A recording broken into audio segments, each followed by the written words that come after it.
Okay, sure. Thank you.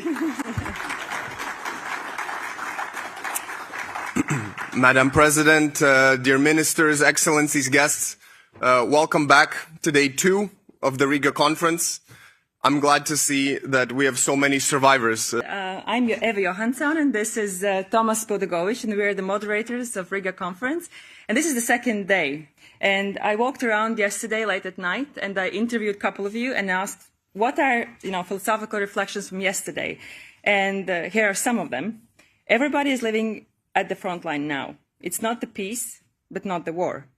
If you want something, you find ways. If you don't, you find reasons. We are here, we are only getting stronger. Such meetings as this help to find common ground more easily in difficult issues. And it feels good to sense that we are thinking in the same direction. And also we are in the same boat with Ukraine. So today we have continuing to discussing these issues, and we are very happy for those who are watching us online. Good morning, and also just a reminder that we are in Riga. It's raining outside, but we're a really nice house of science, which is the place for students and bright minds. And about today. Yes, we have a very packed program today, so be sure to also check out the conference program online on the conference website.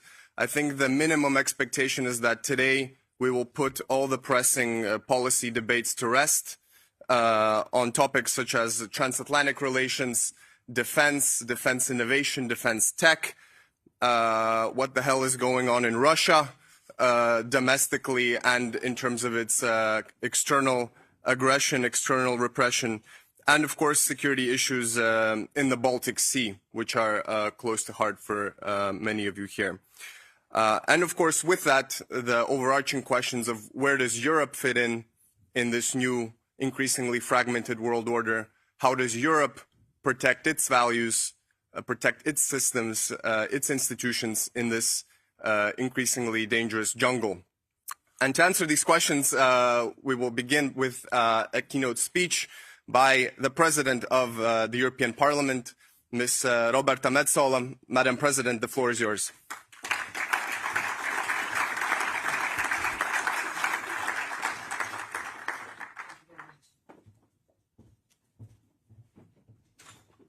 Good morning to you all.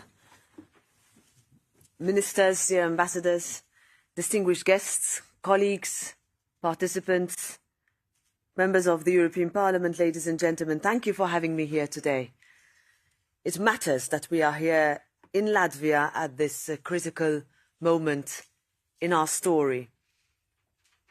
The Baltic's geography tells its own story.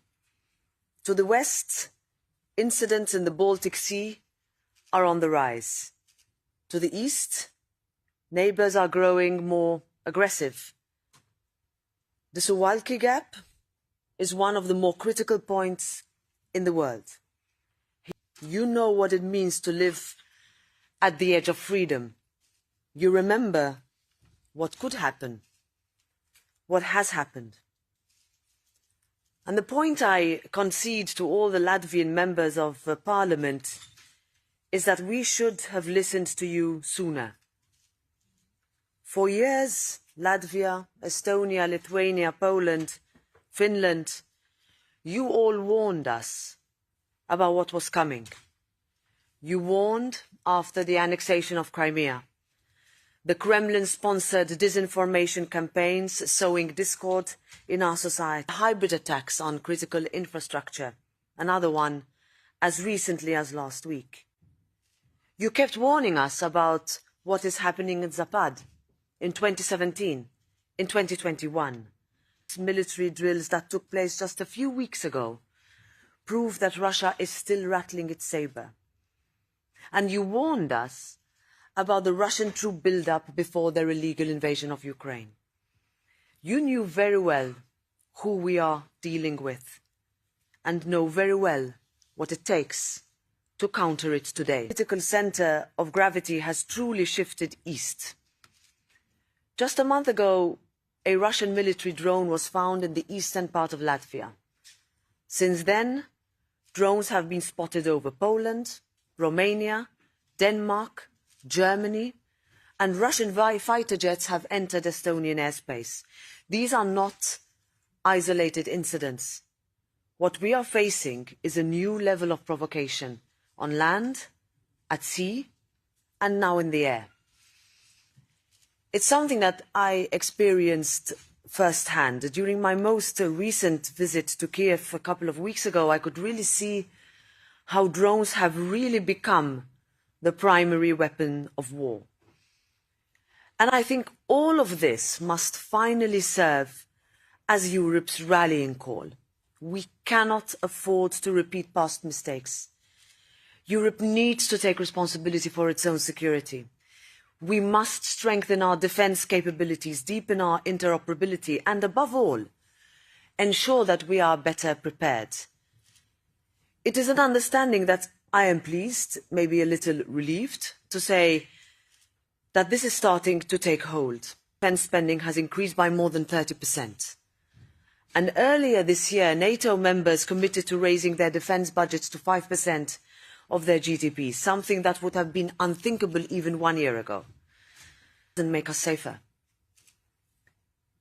If we keep working separately, if we are constantly duplicating efforts, if we are failing to plan, develop and procure together, in Europe we still function as 27 separate systems.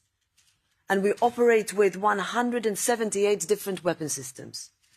The United States, by comparison, has about 30. That kind of fragmentation means that we can produce all the ammunition we want, and we can reinforce each other with all the military equipment we can.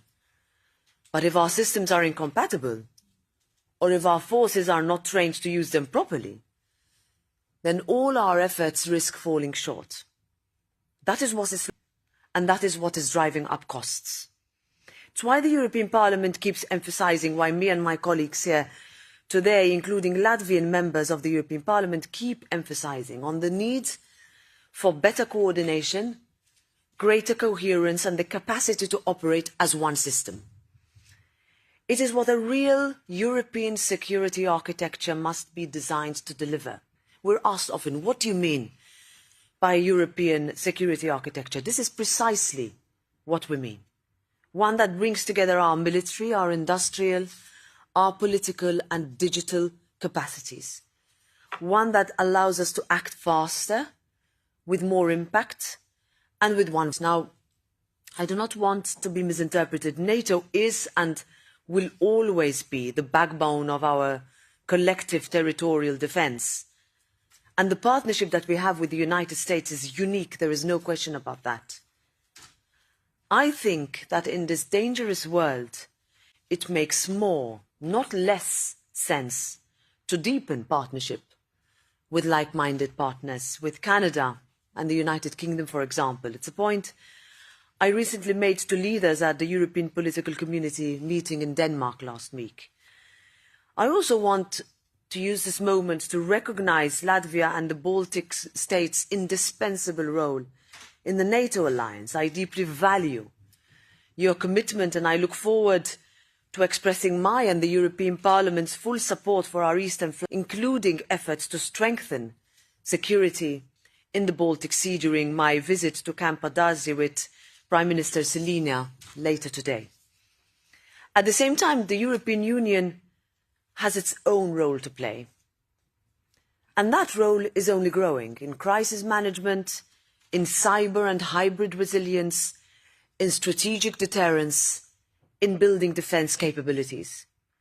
Not by duplicating what is already there, but by strengthening, by building a solid European pillar within the alliance, and by strengthening the alliance as a whole, by ensuring, finally, peace through strength, by acting together, by living that age-old Europe.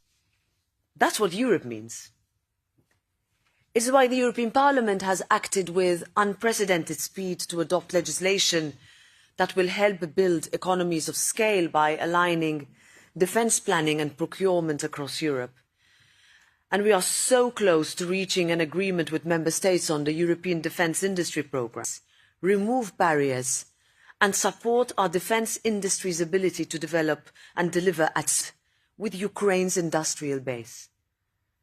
Now we are working to give Member States greater flexibility in using EU funds so that they can invest in dual-use projects, including drone technology. During my visit to Kiev, President Zelensky was very clear, as he always is. Ukraine has both the field experience and industrial capacity to produce more drones. What they lack, however, is financing.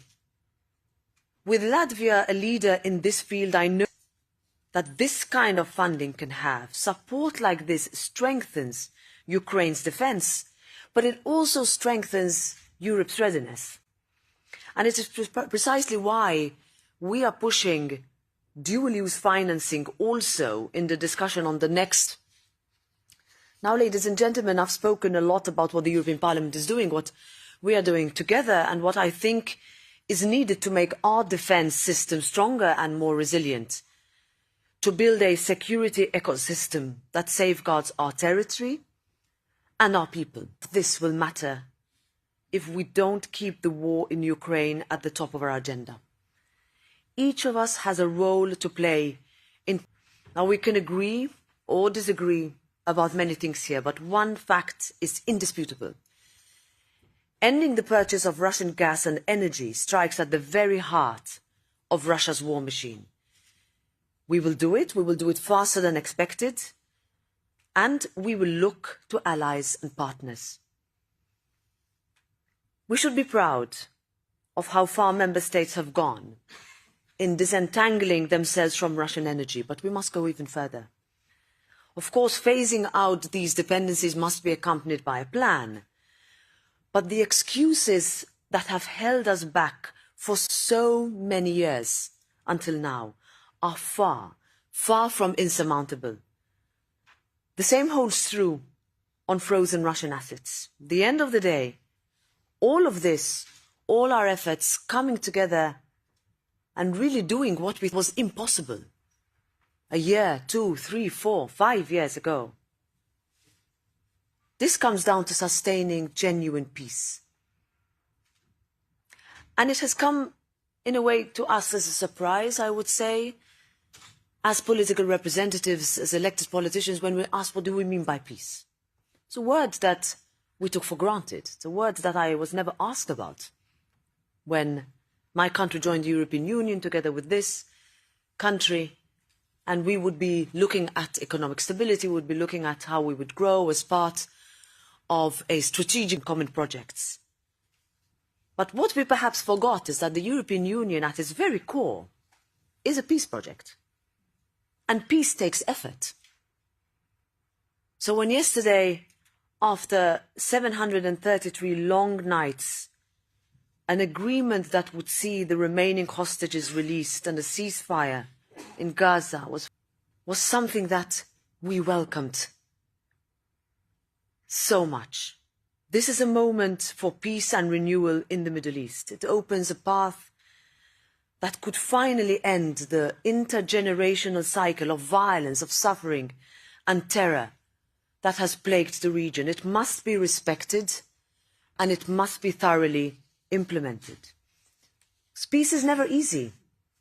It takes difficult, sometimes uncomfortable, but necessary decisions.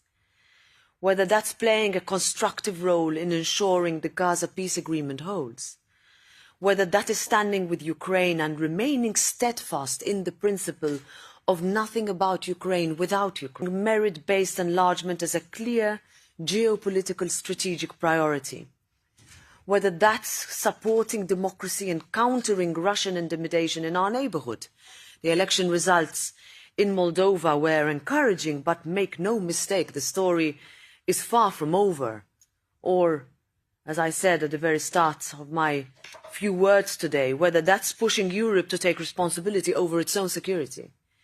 We need to get to the next level of defence. And here, Latvia just sent a strong signal of commitment to the world. For the first time in your history, you will serve on the UN Security Council. And on behalf of the European Parliament, I wish you every success, and I very much look forward to standing with you as the champion of these shared priorities. This is Europe's, I would say, security, whatever it takes moment, and we count on Latvia to help continue lead that drive. Thank you.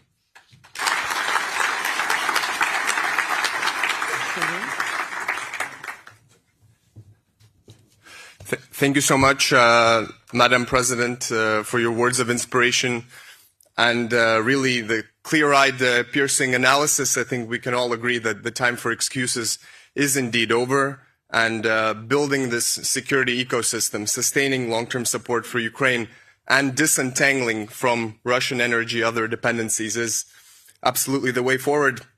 I would now like to invite on stage Dr. Maria Golubeva, the founder of the crisis simulation startup Malaise, for a guided conversation with the President, and then hopefully some grilling from the audience.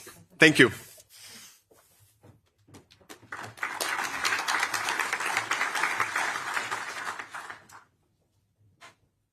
Thank you very much for this inspiring speech, President Metsola.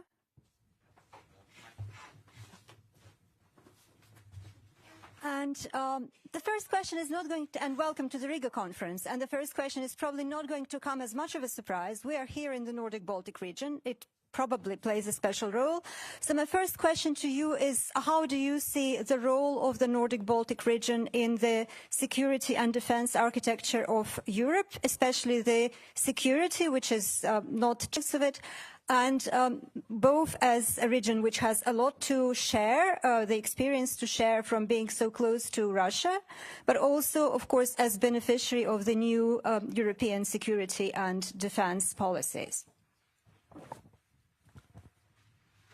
So when I said in my intervention a few moments ago that it took us way too long to realize and listen properly to our colleagues from the Nordic-Baltic region, that the threats were clear and they were getting closer and closer. And I say it openly and frankly, and you had Commissioner Kubilius here. I was his colleague in the European Parliament, and I can tell you there were endless moments late at night in debates where Andrius would tell us, you should be focused on elsewhere. And I want to say it because I come from a country that is pretty far away from this region, but I'm married to a Finn. So it's also a very domestic conversation for me. I've spent the past 2 decades listening to exactly the same warning that Andrius Kubilius had given us. And it took all those years for Finland and Sweden to join NATO. A long domestic discussion also there as to whether that was the right step to take at the right time. But all it took was an illegal, unprovoked, unjustified invasion in the neighborhood to show that those threats have become real and have become closer. And the leadership that Latvia and the neighboring countries show, not only in putting money where their mouth is, in other words, that you really are the first leader of the pack to say we are going to in defense, that we are going to match the GDP requirements of NATO, and that we are going to be at the forefront of saying alliances on drones. We need to have more in it to help Ukraine, because Ukraine's security is also our security. I can tell you that if it was not for countries like this one, if I were a member of the European Parliament today legislating from a country that is much further away, I would perhaps be thinking, look, is this really a threat for us today? And that is what, thanks to Latvia, we are not in a position. Indeed, and this already leads to the second question. Speaking of citizens in countries that are not so close to the front line, so to say, how do you think can citizens' expectations be managed? We have heard, for example, in the President of the European Commission's State of the Union address about the real socioeconomic problems, especially the housing crisis, other issues. And it is true that citizens in many countries say, well, there should be more money